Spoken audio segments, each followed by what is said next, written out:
My name is Pastor Kevin Abbas, and you're welcome to the Blend Truth. All right, a very quick one. You see, within a week, I ran into some persons who were talking about rich men. They said when an average Robo man dies that is rich, they die with their wealth, and then their children becomes wayward, and some other things they said. But you see, I want to disagree with that to an extent. Growing up in this land, in Robo land, there are a lot of things I saw growing up. And I think I can explain some things to an extent. You see, the culture of a Robo, if we don't change it, these things will repeat themselves.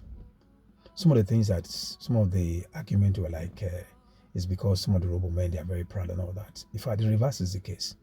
It's not the rich in Robo land that are proud. It's the ones that does not even have. The Robos and the Isoko, the one that does not have, that they are the one that even have pride. And that's where the problem is. You see, I have so much great respect for the Igbo culture, the Igbo tribe, their culture, the culture of transgenerational wealth. Each one, rich one. This one we teach this one, that one we go multiply. They multiply with hardly will you see in a family in Igbo land where there are no millionaires. Why? And an average young Igbo boy is very patient. He understudy and then he continues. You won't see a young Igbo boy who will get married before making money. No, that's not the order. The order which the elders in Igbo land, the fathers in Igbo land have been able to establish. You get money and then you take care of a woman. That's how it works. But the reverse is the case in the Igbo land. You'll see a young man of 20, 19, even younger than that.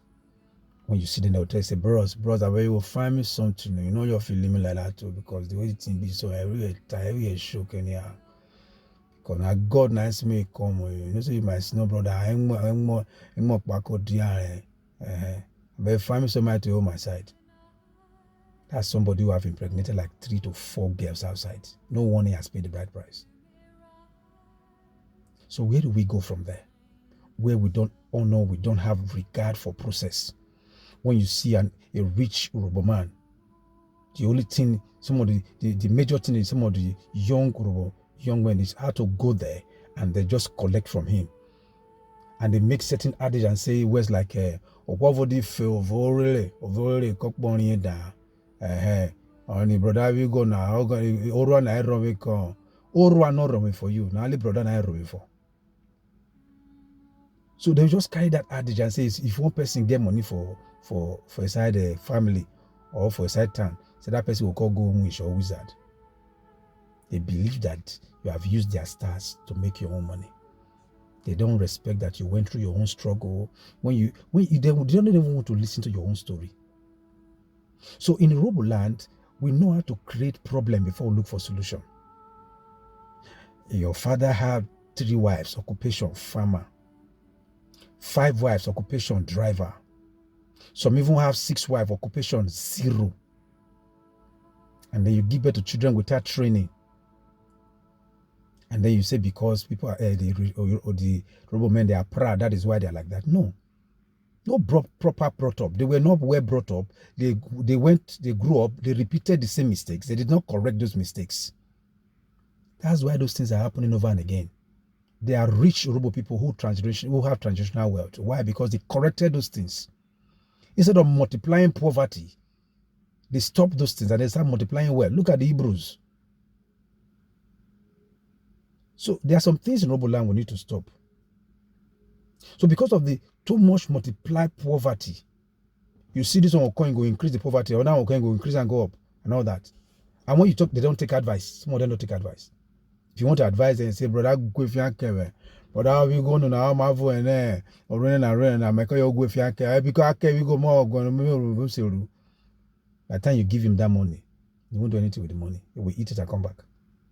And you don't get rich like that.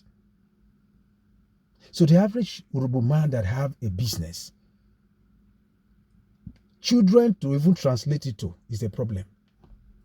Because majority of the students don't want to learn. Go to some of this place where they learn skills. You won't see many of Urobo young men there. But you will see the Igbos. Go to the spare parts market and all the rest. They are there hustling. They are patient. They can be under the sun. But the average Urobo man, Urobo young boy and Isoko boy, they want to just go and how they can say, senior man, shoot for you there, you know that happen to you, know that happen to you, maybe find something for us. Life is not like that. Have a family business and then you transgenerate it. That's how it works. That's why the Igbos, they are the way they are. So please, we need to correct this thing in Urhobo land. So because of the way they have a way of increasing poverty, transgenerational witchcraft and transgenerational witches and wizards, how to bring each other down. That is what is in it in Urhobo land. That's one thing that we practice and it's wrong. If you don't stop it, you see your brother shining, you are jealous. Once you just drive a car past, you just buy one smoke, I buy, I say, my brother, now, what do my now? Okay, work off your man for now. What do you do when this make you die? Nothing. So you see, that idolatry, polygamy, and all the rest in Urhobo land, without proper business and all the rest, it brought all this problem.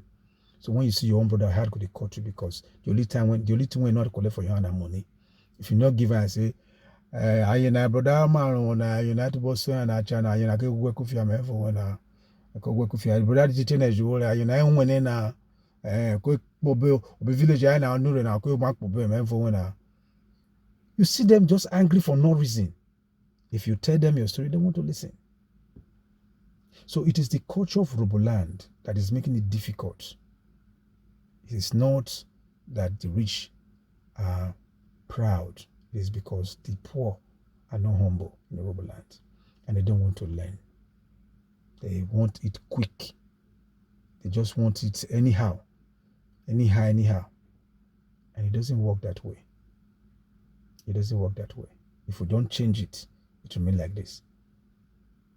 Please, as an Urhobo person, travel and see that life is beyond where Papa Tana take a rule. Life has passed that stage. Papa could be wrong. Correct it. Let your life correct the mistakes of your parents and live differently.